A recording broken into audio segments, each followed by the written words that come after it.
اتل ما اوحی الیک من الکتاب واقم الصلاة ان الصلاة تنہی عن الفحشاء والمنکر ولذکر اللہ اکبر واللہ یعلم ما تصنعون۔ نحمده ونصلی علی رسولہ الکریم، اما بعد فاعوذ باللہ من الشیطان الرجیم، بسم اللہ الرحمن الرحیم۔ رب یسر ولا تعسر وتمم بالخیر وبک نستعین۔ معزز سامعات، السلام علیکم ورحمۃ اللہ وبرکاتہ۔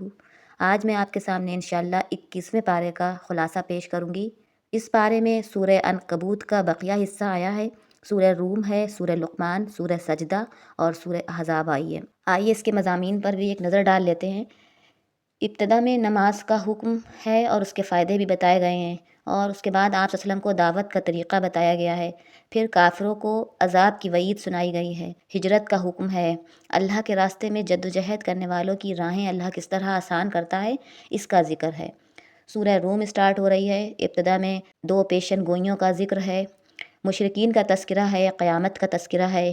اور سود کے نقصانات اور زکوٰۃ کے فائدے بتائے گئے ہیں۔ پھر سورہ لقمان اسٹارٹ ہو رہی ہے، ابتدا میں لقمان علیہ السلام کی نصیحتیں ہیں، اس کے بعد باپ دادا کے دین کی مذمت بیان کی گئی ہے، اس کے بعد سورہ سجدہ ہے، پھر اس کے بعد سورہ احزاب ہے جس میں کہ جنگ بدر کا نقشہ کھینچا گیا ہے اور ازواج مطہرات کا تذکرہ ہے۔ آغاز میں آپ صلی اللہ علیہ وسلم کو نماز قائم کرنے کا حکم دیا جا رہا ہے اور نماز کے فائدے بھی بتائے جا رہے ہیں۔ ایک فائدہ یہ بتایا گیا کہ بے حیائی کے کاموں سے روکتی ہے نماز،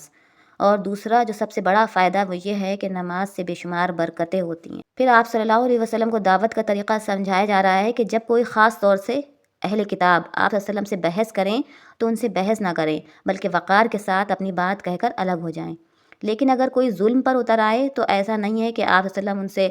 نرم رویہ ہی رکھیں، بلکہ ان کے ساتھ سختی کا معاملہ بھی کریں۔ کافر چونکہ معجزہ مانگتے تھے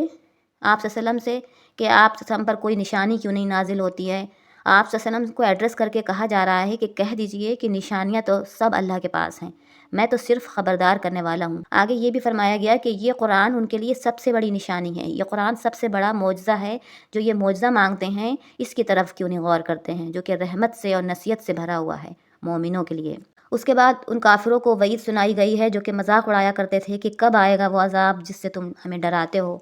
ہم تو ایمان نہیں لائیں گے۔ اللہ تعالیٰ جواب دے رہا ہے کہ چونکہ اس کا وقت مقرر ہے، نہ وہ اس سے پہلے آئے گا نہ بعد میں، لیکن جب وقت آ جائے گا تب وہ انہیں بری طرح سے گھیر لے گا، پھر پچھتانے کے سوا کچھ نہ ہوگا۔ آیت نمبر 56 میں فرمایا کہ اہل ایمان سے کہا جا رہا ہے اس آیت میں کہ اگر مکہ کی سرزمین تمہارے لیے تنگ ہو رہی ہے اور تمہارے ایمان لانے کی وجہ سے تمہیں سخت سزائیں جھیلنا پڑ رہی ہیں تو پھر اس شہر کی طرف ہجرت کر لو جہاں تمہارے لیے ایمان کی حالت میں رہنا آسان ہو، اور ساتھ ہی ہجرت اور ایمان لانے والوں کے بدلے میں جو جنتیں انہیں ملنے والی ہیں ان کا تذکرہ بھی ہے، یعنی ان کے لیے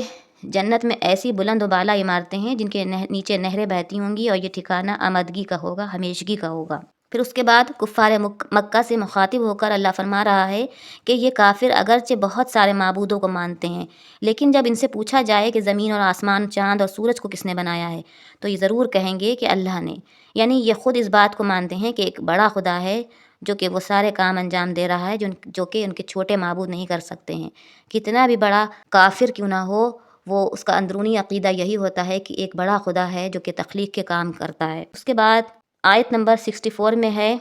فرمایا جا رہا ہے کہ یہ دنیا کی زندگی کھیل اور دل کا بہلاوا ہے، اصل زندگی تو آخرت ہے۔ وما هذه الدنيا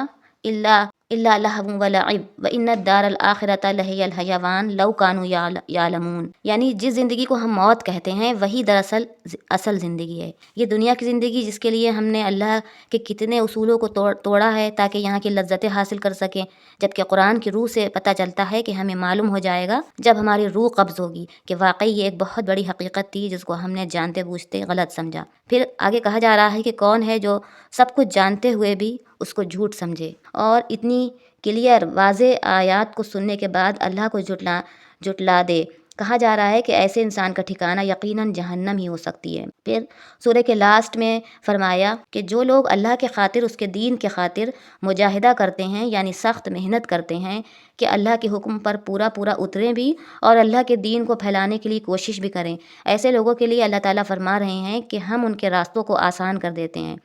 جو ایک بار دل میں پکا ارادہ کر لے کہ کچھ بھی ہو اللہ کے احکام نہیں توڑنے ہیں، اللہ کے دین کو دوسروں تک پہنچانا ہے، تب لاکھ مشکل راستہ کیوں نہ ہو، آسانیاں ہو ہی جاتی ہیں۔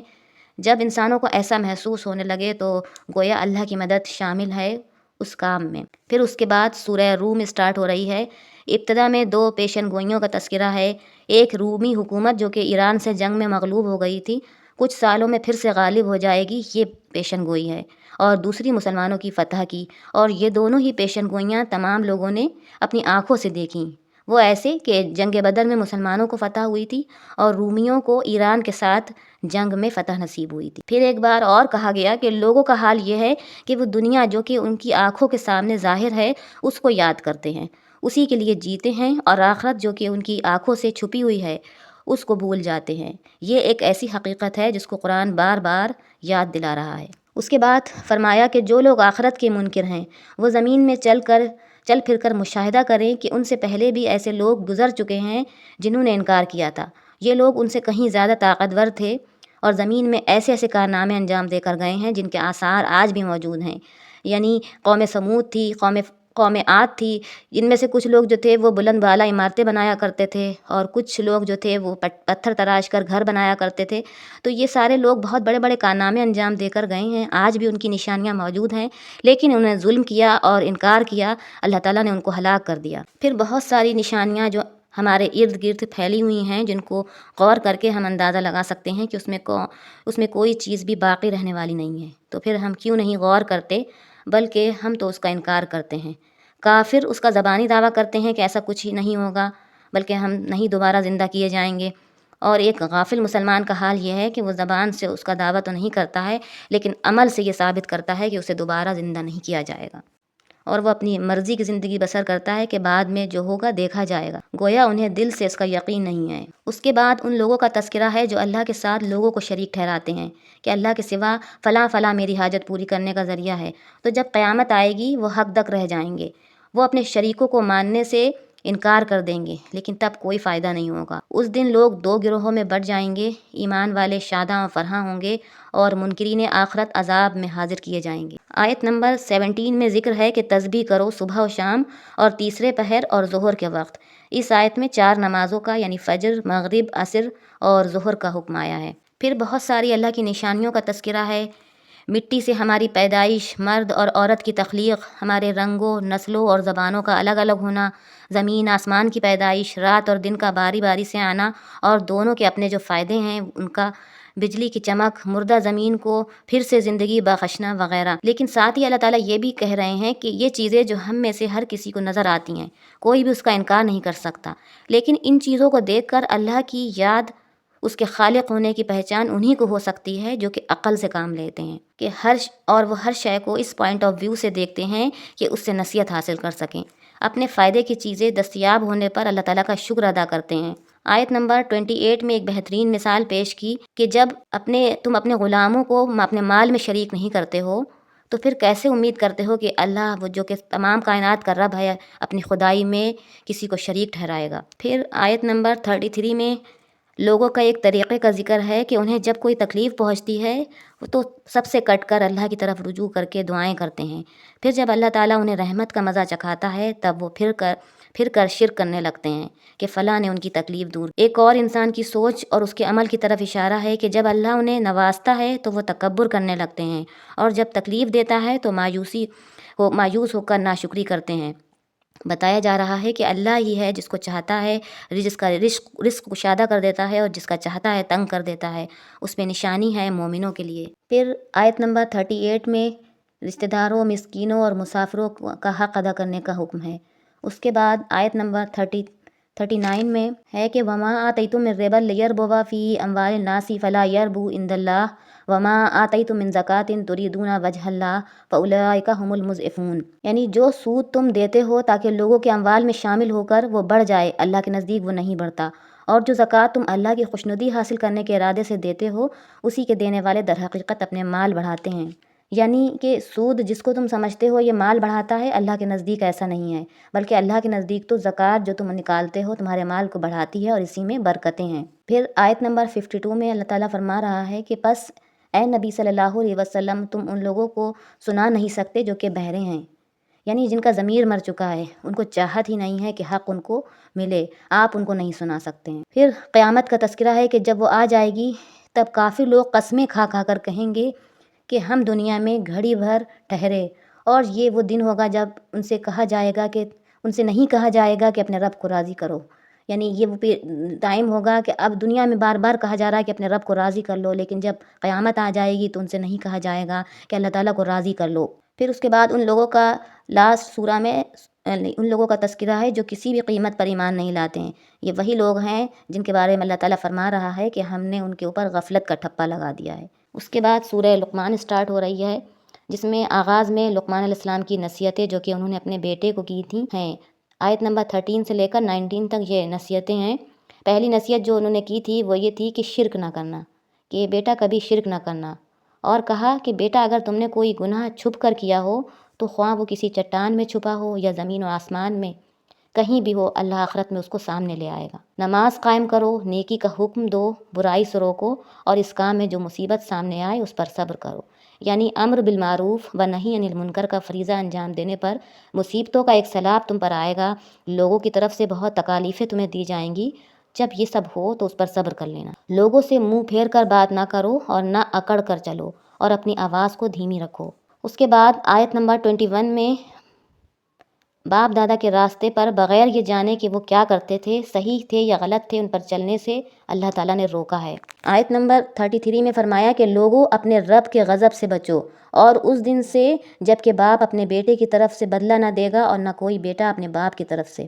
آگے یہ بھی کہا کہ اللہ نے اس کا وعدہ کیا ہے اور اس کا وعدہ سچا ہوگا، یعنی یہ کیفیت جو ہوگی وہ ہونا ہی ہے۔ بس سمجھایا جا رہا ہے کہ یہ دنیا جو کہ دھوکہ ہے اس کے دھوکے میں نہ آ جانا، اور شیطان کے دھوکے میں نہ آ جانا۔ کہا جا رہا ہے کہ کوئی نہیں جانتا کہ ماؤں کے پیٹوں میں کیا ہے، اور نہ یہ جانتا ہے کہ اس کی موت کون سی سرزمین میں آنے والی ہے، اور نہ یہ جانتا ہے کہ وہ کل کیا کمائے گا۔ اس کے بعد سورہ سجدہ سٹارٹ ہو رہی ہے۔ اللہ تعالیٰ فرما رہا ہے کہ اس نے زمین اور آسمان کو اور اس کے درمیان جو کچھ بھی ہے اس کو 6 دن میں پیدا کیا۔ کہا جا رہا ہے کہ جو لوگ موت کے بعد دوبارہ زندہ ہونے کا انکار کرتے ہیں ان سے کہو کہ موت کا وہ فرشتہ جو تمہارے لیے مقرر کیا گیا ہے وہ تمہیں پورے کا پورا اپنے قبضے میں لے لے گا اور تم اپنے رب کی طرف پلٹائے جاؤ گے۔ کاش تم دیکھو وہ وقت جب یہ مجرم سر جھکائے اپنے رب کے حضور کھڑے ہوں گے، اس وقت یہ کہہ رہے ہوں گے اے ہمارے رب، ہم نے خوب دیکھ لیا اور سن لیا، اب ہمیں واپس بھیج دے تاکہ ہم نیک عمل کریں، ہمیں اب یقین آ گیا ہے۔ جواب میں ارشاد ہوگا اگر ہم چاہتے تو پہلے ہی ہر نفس کو اس کی ہدایت دے دیتے، مگر میری وہ بات پوری ہو گئی جو میں نے کہی تھی کہ میں جہنم کو جنوں اور انسانوں سب سے بھر دوں گا۔ بس اب چکھو مزہ اپنی اس حرکت کا کہ تم نے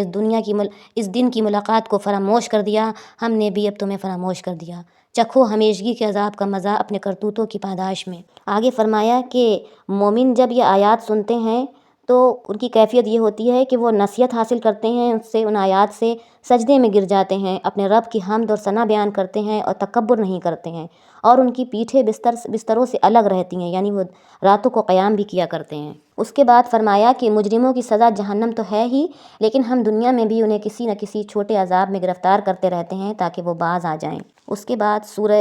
احزاب اسٹارٹ ہو رہی ہے۔ ابتدائی آیت نمبر 4 اور 5 میں ایک مسئلے کی وضاحت ہے کہ اسلام میں منہ بولے بیٹوں کو حقیقی بیٹا نہیں مانا گیا ہے، اور نہ ہی وہ بیویاں جن کی مشابہت تم نے اپنی ماؤں سے کی، بلکہ اللہ تعالیٰ تاکید کر رہا ہے کہ ان بیٹوں کو ان کے حقیقی باپ کی نسبت سے پکارو، اور اگر تمہیں نہیں معلوم ہے کہ ان کا باپ کون ہے تو وہ تمہارے دینی بھائی ہیں، اور نہ جانتے ہوئے کوئی بات کہنے پر کوئی پکڑ نہیں ہے، یعنی جس چیز کا تمہیں علم نہ ہو اور وہ بات تم کہہ بیٹھے تو اس پر گرفت نہیں ہے، لیکن ہر اس بات پر گرفت ہے جو کہ دل کے ارادے سے کرو۔ پھر اس کے بعد آیت نمبر 9 میں جنگ بدر کا تذکرہ ہے، اس میں مسلمانوں کی کیفیت کا بھی بیان ہے اور منافقین کی کیفیت کا بھی تذکرہ ہوا ہے۔ اللہ تعالیٰ مومنوں سے فرما رہا ہے کہ یاد کرو اس وقت اللہ کا احسان جب لشکر تم پر چڑھے آ رہے تھے، ہم نے ایک سخت آندھی بھیج دی اور ایسی فوجیں روانہ کیں جو تمہیں نظر نہیں آتی تھیں، یعنی یہ فرشتے تھے، اور جنگ بدر میں مسلمان چونکہ برائے نام تھے، کافروں کی تعداد کثیر تھی، جب یہ تعداد کثیر تعداد ان کے سامنے آتی ہے تو مسلمانوں کو ایسا محسوس ہوتا ہے کہ ان کے ان کے کلیجے منہ کو آ جائیں گے۔ یعنی یہ کیفیت ایسی تھی کہ کثیر تعداد کافروں کی تھی، مسلمان برائے نام تھے، تو جب سامنے آتے ہیں تو جو مسلمانوں کو اپنی موت سامنے نظر آتی ہے، اس وقت اللہ تعالیٰ فرما رہا ہے کہ ہم نے مسلمانوں کو بری طرح سے جھنجھوڑ دیا تھا، یعنی ان سے اتنا سخت آزمائش ان کی لی گئی تھی۔ ساتھ ہی اللہ تعالیٰ فرما رہا ہے کہ ہم نے اس جنگ میں مسلمانوں کو فتح نصیب کرائی، وہ اس طرح سے کہ فرشتوں کے ذریعے یہ جنگ جو ہے مسلمانوں کو فتح نصیب ہوئی تھی، فرشتے نازل ہوئے تھے اس جنگ میں، ایک آندھی بھی آئی تھی۔ اور ساتھ میں اللہ تعالیٰ نے منافقین کی کیفیت کا بھی کھل کر بیان کیا ہے کہ جنگ کے موقع پر وہ کیسے کیسے بہانے تلاشا کرتے تھے۔ مومنین کی کیفیت کا تذکرہ ہے کہ جب جنگ کا موقع پیش آیا تو اس کی جو ہیبت تھی وہ دیکھ کر ایسا محسوس ہو رہا تھا کہ کلیجے منہ کو آ جائیں گے، لیکن یہ موقع دیکھ کر ان کا ایمان اور بھی زیادہ بڑھ گیا اور وہ کہہ اٹھے یہ تو وہی ہے جس کا اللہ اور اس کے رسول صلی اللہ علیہ وسلم ہم سے وعدہ کرتے تھے۔ یعنی یہ کیفیت مومنین کی بتائی گئی ہے کہ ایک انسان کے اوپر جب مصیبت پڑتی ہے تو اس کا ایمان بجائے گھٹنے کے اور زیادہ بڑھ جاتا ہے، کہ اسے یقین ہو جاتا ہے، جیسا کہ اللہ تعالیٰ فرماتا ہے کہ ہر مومن کو اللہ تعالیٰ ضرور آزماتا ہے، تو آزمائش کے وقت مومنوں کی جو کیفیت ہے وہ ایمان اور زیادہ بڑھ جاتا ہے۔ پھر اس کے بعد فرمایا نبی کریم صلی اللہ علیہ وسلم کی بیویوں سے ایڈریس کر کے کہ نبی کریم صلی اللہ علیہ وسلم کی بیویوں تم کوئی معمولی عورتیں نہیں ہو، یعنی تم میں سے اگر کسی نے خطا سرزد کی تو اس کو دوہرا عذاب دیا جائے گا، اور جس نے بھی نیک عمل کیا اور نبی صلی اللہ علیہ وسلم کی اطاعت کی اس کو دوہرا اجر بھی دیا جائے گا۔ پھر اس پارے کے لاسٹ میں ازواج مطہرات کی طرف اشارہ کرتے ہوئے اللہ تعالیٰ فرما رہے ہیں کہ اے نبی صلی اللہ علیہ وسلم اپنی بیویوں سے کہو کہ اگر تم دنیا کی زینت چاہتی ہو تو آؤ میں تمہیں کچھ دے دلا کر رخصت کر دوں۔ یعنی یہ وہ پیریڈ تھا جب کہ آپ کے یہاں فاقوں پر فاقے ہو رہے تھے۔ بیویوں کا مطالبہ یہ تھا کہ مال غنیمت میں سے اتنا حصہ لیا جائے تاکہ ہماری ضرورتیں پوری ہو سکیں، تو اس پر یہ آیت نازل ہوئی تھی۔ یہاں پر یہ پارے کا اختتام ہو رہا ہے۔ آئیے چند پوائنٹ جو اس پارے سے نکالے ہیں اس کی طرف بھی غور کر لیتے ہیں کہ سب سے پہلا پوائنٹ یہ ہے کہ آپ صلی اللہ علیہ وسلم کے ذریعے تمام امت کو دعوت کا طریقہ سکھایا گیا ہے کہ دین کی بات بتائی جائے، اگر لوگ اس پر بحث کرنے لگیں تو اپنی بات کہہ کر وقار کے ساتھ الگ ہو جایا جائے۔ خود کو ان کے ساتھ بحث و مباحثہ نہیں کرنا ہے، خود نہیں بیٹھنا ہے کہ ان کے ساتھ بحث و مباحثہ آپ بھی کرنے لگیں۔ دوسرا پوائنٹ جو ہے وہ یہ کہ دنیا کی زندگی جس کو کھیل تماشا کہا گیا ہے، اس میں کامیابیاں حاصل کرنے، تعریفیں وصولنے، عیش و عشرت، لگژری لائف کے لیے دوڑ دھوپ کرنے کے بجائے اس آخرت کے گھر کے لیے دوڑ دھوپ کی جائے جو کہ ہمیشگی کا ہے۔ تھرڈ پوائنٹ ہے کہ سود سے خود کو بچائیں اور زکوٰۃ کی ادائیگی کی فکر کریں۔ فورتھ پوائنٹ ہے کہ اس سے پہلے کہ قیامت آ جائے یا انسان اس دنیا سے رخصت ہو جائے توبہ کر لیں، کیونکہ موت کے وقت اور قیامت کے وقت یہ آپشن ہمارے پاس نہیں رہے گا۔ پانچواں پوائنٹ لقمان علیہ السلام کی نصیحتیں ہیں جو کہ بہت خوبصورت ہیں، جس پر ہمیں عمل پیرا ہونا چاہیے۔ آگے اللہ تعالیٰ سے یہی دعا ہے کہ ہمیں اس پر عمل کرنے کی توفیق عطا فرمائے اور قرآن کا صحیح فہم بھی عطا فرمائے۔ آمین۔ وآخر دعوانا ان الحمد للہ رب العالمین۔ السلام علیکم ورحمۃ اللہ وبرکاتہ۔